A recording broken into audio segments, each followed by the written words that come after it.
నోటికి ఏమీ తినబుద్ధి కానప్పుడు సాంబార్ చేసుకుని దాంట్లో ఒక అప్పడం నంచుకుని లేదా ఏదైనా ఫ్రై పక్కన పెట్టుకుని తింటే ఆహా అనిపిస్తుంది. మరి అంత టేస్టీగా ఉండే సాంబార్ ఈజీగా ఇంట్లోనే ఏ విధంగా తయారు చేసుకోవాలో చూద్దాం. సాంబార్ ఇష్టపడిన వాళ్ళంటూ ఉండరు కదా. అన్ని రకాల కూరగాయలు వేసుకుని అలాగే గుమగుమలాడే తాలింపుతో అదిరిపోయే సాంబార్ అయితే చూసేద్దామా.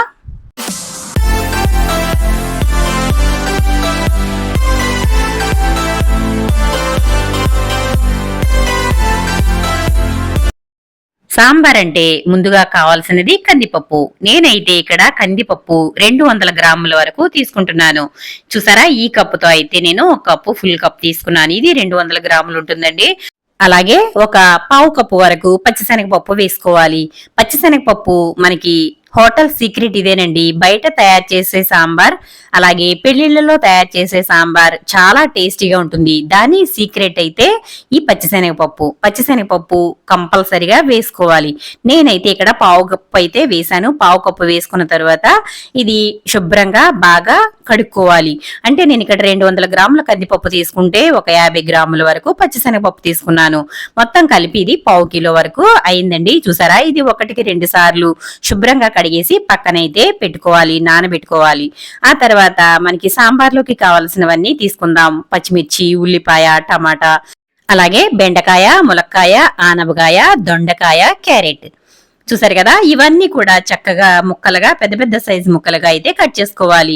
ఆ తర్వాత నేనైతే ఇక్కడ తెల్ల వంకాయ ఒకటి పెద్దది తీసుకున్నాను.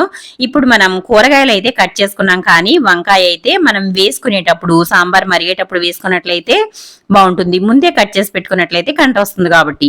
ఆ తర్వాత నేను చింతపండు కూడా ఒక 100 గ్రాముల వరకు చింతపండు తీసి శుభ్రంగా కడిగి కొంచెం నీళ్లు వేసి నానబెట్టేశాను. ఆ తర్వాత కందిపప్పునైతే ఇక్కడ నేను కుక్కర్ లో వేసుకుంటున్నానండి. ఆ తర్వాత ఇందులో కొంచెం ఆయిల్ వేసుకోవాలి. ఆయిల్ వేసుకున్నట్లయితే కుక్కర్ లో పెట్టుకున్నప్పుడు మనకి పప్పు అనేది బయటికి పొంగిపోకుండా ఉంటుంది. ఇప్పుడు సాంబార్ ప్రిపరేషన్ అయితే చూసేద్దాం. నేను ఇక్కడ కందిపప్పు స్టవ్ మీద పక్కన అయితే పెట్టేసి దానిని ఒక 4 విజిల్స్ అయితే రానిచ్చేస్తాను. ఆ తర్వాత స్టవ్ వెలిగించుకుని బాండి పెట్టేశాను కదా, ఆ బాండీలో కొంచెం ఆయిల్ అయితే వేసి ఉల్లిపాయ, పచ్చిమిర్చి, టమాటా ఇవన్నీ కూడా ఒకేసారి వేసేసుకోవాలి. ఆ తర్వాత మిగిలిన కూరగాయలు కూడా ఇవన్నీ కూడా ఇందులో వేసేసుకోవాలి. చాలా సింపుల్ గా టేస్టీగా తయారైపోతుందండి. సాంబార్ పెట్టుకోవాలంటే చాలా మంది నానా హైరాణ పడిపోతూ ఉంటారు, కానీ ఈ విధంగా చేసుకుంటే చాలా ఈజీగా త్వరగానే అయిపోతుంది. ఎంతమందికి కావాలన్నా సాంబార్ ఈజీగా తయారు చేసేసుకోవచ్చు.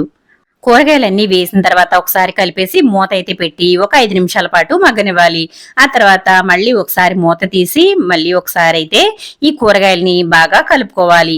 మరీ ఎక్కువగా కలిపేసుకోకూడదండి, ములక్కాయలు అయితే విరిగిపోతాయి. కాబట్టి ఇవి మనకి ఒక 60% వరకు కుక్ అయితే సరిపోతుంది. ఆ తర్వాత మనం పప్పులో ఉడికించుకుంటాం కాబట్టి చక్కగా అంతా ఉడికిపోతుంది. ఇదిగోండి, ఒకసారి చూడండి. ఇలా అయితే మనకి ఒక 50% అయితే కూరగాయలన్నీ చక్కగా ఉడికిపోయాయి. ఇలా మధ్య మధ్యలో కలుపుకుంటూ వీటిని ఉడికించుకోవాలి. ఇలా చక్కగా ఉడికితే మనకి సాంబార్ అనేది చాలా టేస్టీగా ఉంటుంది. ఇది రైస్ లోకి అద్దిరిపోతుందండి. సాంబార్ లోకి అప్పడం గాని లేదా ఏదైనా ఫ్రై గాని పెట్టుకుని తిన్నట్లయితే టేస్ట్ అయితే అదిరిపోతుంది. తర్వాత నేను ఇక్కడ 1 స్పూన్ అయితే సాల్ట్ వేసాను, 1/2 స్పూన్ పసుపు, అలాగే 1 స్పూన్ కారం వేసాను. కారం ఇక్కడ నేను తక్కువగానే వేసాను, ఎందుకంటే సాంబార్ పొడిలో కారం ఉంటుంది కదా, కాబట్టి కారం మనం ఎక్కువగా వేసుకోవాల్సిన అవసరం లేదు. ఇలా ఇవన్నీ వేసుకున్న తర్వాత బాగా ఒకసారి కలిపేసుకుని ఆ తర్వాత నానబెట్టుకుని చింతపండుని ఈ విధంగా పిప్ అనేది రాకుండా చేతితో చక్కగా వడగట్టుకుంటూ ఇందులో వేసేసుకోవాలి. ఇలా మనం చింతపండు పులుసు వేసి ముక్కల్ని ఉడికించుకున్నట్లయితే ముక్కలకి పులుపు పట్టి చక్కగా తినడానికి బాగుంటాయండి. కాబట్టి ఇలా చింతపండు పులుసు ముక్కలలో వేసేసి ఉడికించుకోవాలి. మీకు ఇంకా ఈజీగా కావాలంటే ముక్కలు మనం ఈ విధంగా వేయించుకోవాల్సిన అవసరం లేకుండా కుక్కర్లోనే డైరెక్ట్ గా వేసి చింతపండు, ఉప్పు, కారం కూడా వేసేసి ఉడికించిన పప్పు కలుపుకుంటే రెడీ అయిపోతుందండి సాంబార్. కానీ ఇలా చేసుకుంటే చాలా బాగుంటుంది. కొంచెం వేగడం వల్ల సాంబార్కి మరింత టేస్ట్ అనేది వస్తుంది. కాబట్టి నేనైతే ఇలా వేయిస్తున్నాను. చూసారు కదా, పులుపు అంతా కూడా మనం వేసేసుకున్నాము. పులుపు ఇప్పుడు మనం అడ్జస్ట్ చేసుకోవాలంటే ఒకవేళ తక్కువ అయితే ఇంకొంచెం కలుపుకోవాలి, ఎక్కువ అయితే అవదండి. ఎందుకంటే మనం పావు కేజీకి 100 గ్రాముల వరకు చింతపండు తీసుకున్నాం కాబట్టి మనకి కరెక్ట్ గా పులుపు అనేది సరిపోతుంది. ఇప్పుడు ఒకసారి ఆనపకాయ అయితే చెక్ చేసుకుందాము. ఇది మనకి 50% అయితే చక్కగా కుక్ అయిపోయింది. ఇప్పుడు చింతపండు వేసాం కదా, ఇది కొంచెం ఉడకనిద్దాము. చూసారా ఎంత చక్కగా కొత్త కొత్త ఉడుకుతుంది కదా. ఇలా ఉడికేటప్పుడు ఒకసారి మళ్ళీ అంతా కలుపుకుని ఒకసారి ఆనపకాయ అయితే చెక్ చేసుకుందాము. ఇదిగోండి చక్కగా ఉడికిపోయింది. మనకి ఇక్కడ 75% అలాగే 80% వరకు కుక్ అయిపోయింది. ఇప్పుడు ఇందులో మనం వంకాయ అయితే కట్ చేసుకుని ఉప్పు నీళ్ళలో కడిగి వేసి ఆ తర్వాత ఇందులో వేసుకోవాలి. ఇలా పొడుగుగా కట్ చేసుకున్నట్లయితే వంకాయ బాగుంటుంది. ఇలా పెద్ద ముక్కలే కట్ చేసుకోవాలి. చిన్న ముక్కలుగా కట్ చేసుకుంటే మనకి సాంబార్ ప్రిపేర్ అయ్యేటప్పటికి వంకాయ ముక్క అనేది ఎక్కడా కనిపించదండి. కాబట్టి వంకాయని ఈ విధంగా మధ్యలో వేసుకున్నట్లయితే చక్కగా పర్ఫెక్ట్ గా ఉడుకుతుంది. మనకి తినేటప్పుడు ముక్క ముక్క తగులుతూ బాగుంటుంది. చూసారు కదా. కాబట్టి ఇలా అయితే సగం సాంబార్ కుక్ అయిన తర్వాత వంకాయ వేసుకోవాలి. ఇది కూడా ఒక 2-3 నిమిషాల పాటు చక్కగా ఉడకనిద్దాం. మనకి వంకాయ చాలా త్వరగానే ఉడికిపోతుందండి. కాబట్టి సమస్య అయితే లేదు. ఆ తర్వాత 4 విజిల్స్ కుక్కర్ లో మనం ఉడికించి పెట్టుకున్న కందిపప్పు ఉంది కదా, ఈ పప్పు అంతా కూడా ఒకసారి మెదిపేసుకుని ఇదంతా ఇందులో వేసేసుకోవాలి. చూడండి ఒకసారి ఎంత చక్కగా పప్పు అయితే మెదిగిపోయింది కదా. ఇలా ఉడికించుకుని పప్పు అయితే కలిపేసుకోవాలి. ఇలా కలుపుకున్న తర్వాత ఇది ఒకసారి బాగా కలుపుకోవాలి. మనం ఏదైతే కుక్కర్లో పప్పు ఉడికించుకున్నామో అదే కుక్కర్లో ఇంకొంచెం వాటర్ అయితే కలిపేసి ఆ వాటర్ కూడా ఇందులో యాడ్ చేసేసుకుని మనకి ఎంతైతే సాంబార్ కావాలో అంతవరకు ఇంకొంచెం వాటర్ అయితే యాడ్ చేసుకుంటే సరిపోతుంది. చూసారా, ఇక్కడ నేనైతే ఎక్కువగానే సాంబార్ అనేది ప్రిపేర్ చేస్తున్నాను. ఈ విధంగా సాంబార్ తయారు చేసి పెట్టుకుంటే మనకి ఫ్రిడ్జ్ లో పెట్టుకున్నా కూడా ఇది ఒక 2 రోజులైతే ఉంటుంది. చక్కగా కావాల్సి వచ్చినప్పుడు వేసుకోవచ్చు. మీకు ఒకవేళ ఇష్టం లేకపోతే మీరు ఎంత అయితే సరిపోతుందో అంత వేసుకుంటే సరిపోతుంది. నేను ఇక్కడ కుక్కర్ లో కూడా కొంచెం వాటర్ వేసేసి ఇదంతా కూడా కలిపేసి ఇందులో పోసేసాను. మనం వేసుకున్న వాటర్ కి అలాగే కందిపప్పుకి ఇక్కడ మనం వేసుకున్న కూరగాయలకి సాంబార్ అయితే ఎంత చక్కగా కనిపిస్తుందో చూడండి ఒకసారి. చక్కగా ఉంది కదా, కలర్ అయితే అదిరిపోయింది. చూడటానికి కూడా కన్నుల పండుగగా ఉందండి సాంబార్ అయితే. ఈ విధంగా బాగా మసలనివ్వాలి. సాంబార్ ఎంత మరిగితే అంత టేస్ట్ అయితే వస్తుందని గుర్తుంచుకోండి. ఇక్కడ సాంబార్ని ఇలా మరిగేటప్పుడు ఒకసారి అయితే కలుపుకోవాలి. పొంగిపోకుండా జాగ్రత్తగా దీనిని ఒక పావు గంట పాటు మీడియం ఫ్లేమ్ లో పెట్టుకుని బాగా మరిగించుకోవాలి. ఈ విధంగా మరిగేటప్పుడు చక్కగా మనకి ముక్కలు పైకి తెరులుతూ ఎంత బాగా కనిపిస్తుందో కదా. ఇదంతా కూడా ఇలా మరిగిన తర్వాత నేనైతే ఒక 20 నిమిషాల పాటు అయితే చక్కగా మరగనిచ్చేసానండి. ఆ తర్వాత సాంబార్ పౌడర్ అయితే వేసేసుకుంటున్నాను. ఇక్కడ నేను ఆచి సాంబార్ పౌడర్ అయితే వాడుతున్నాను.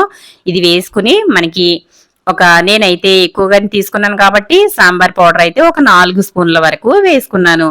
మనకి ఇది పర్ఫెక్ట్ గా సరిపోతుంది. ఇదంతా కూడా బాగా కలిపేసుకుని మరి ఇంకొక 10 నిమిషాల పాటు మరగనివ్వాలి.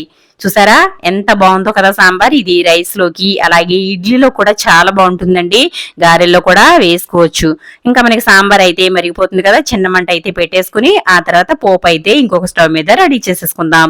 ఇక్కడ చిన్న గిన్నె పెట్టుకుని అందులో ఆయిల్ వేసుకుని ఆ తర్వాత ఇందులో ఒక వెల్లుల్లిపాయ అలాగే ఎండుమిర్చి వేస్తున్నాను. ఆ తర్వాత కొంచెం ఆవాలు వేసుకోవాలి.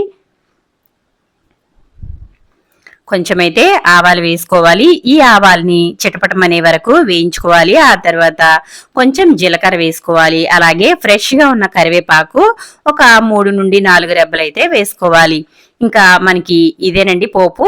ఈ పోపు అంతా కూడా చక్కగా వేగిన తర్వాత మనం బాగా మరగబెట్టుకున్న సాంబార్లో వేసేసుకున్నట్లయితే గుమగుమలాడే సాంబార్ అయితే రెడీ అయిపోయినట్లే. ఇదంతా కూడా బాగా వేగిపోయింది కదా, మాడనివ్వకూడదండి. చాలా జాగ్రత్తగా వేయించుకోవాలి. తాలింపు వేసుకునేటప్పుడు కూడా చాలా జాగ్రత్తగా వేసుకోవాలి. చూసారు కదా, బ్యాచిలర్స్ అయినా బిగినర్స్ అయినా ఎవరైనా గానీ ఈజీగా తయారు చేసేయచ్చండి ఈ సాంబార్ అయితే. ఇంకా పోపు అయితే మరిగిపోయింది కదా, ఇప్పుడు ఇది నేను సాంబార్లో అయితే వేసేసి వెంటనే మూత అయితే పెట్టేశాను. ఇలా మూత పెట్టడం వల్ల పోపు స్మెల్ అనేది మన సాంబార్కి పట్టుకుని చాలా బాగుంటుంది. చూసారా, మూత అయితే పెట్టేశాను. 1 నిమిషం ఇలా ఉంచి స్టవ్ అయితే ఆఫ్ చేసేసుకోవడమే. మన గుమగుమలాడే సాంబార్ అయితే రెడీ అయిపోయింది. చూసారు కదా, అన్ని కూరగాయలు ఉంటే ఈ విధంగా సాంబార్ అయితే ఈజీగా తయారు చేసుకోవచ్చు. అన్ని కూరగాయలు ఉండాలని ఏం లేదండి. ఆనపకాయ ములక్కాయ ఉంటే కూడా సాంబార్ అయితే ఈజీగా తయారు చేసుకోవచ్చు. చూసారా ఎంత కలర్ఫుల్ గా ఉందో. మరి వీడియో నచ్చిందా? నచ్చితే లైక్ చేయండి, షేర్ చేయండి.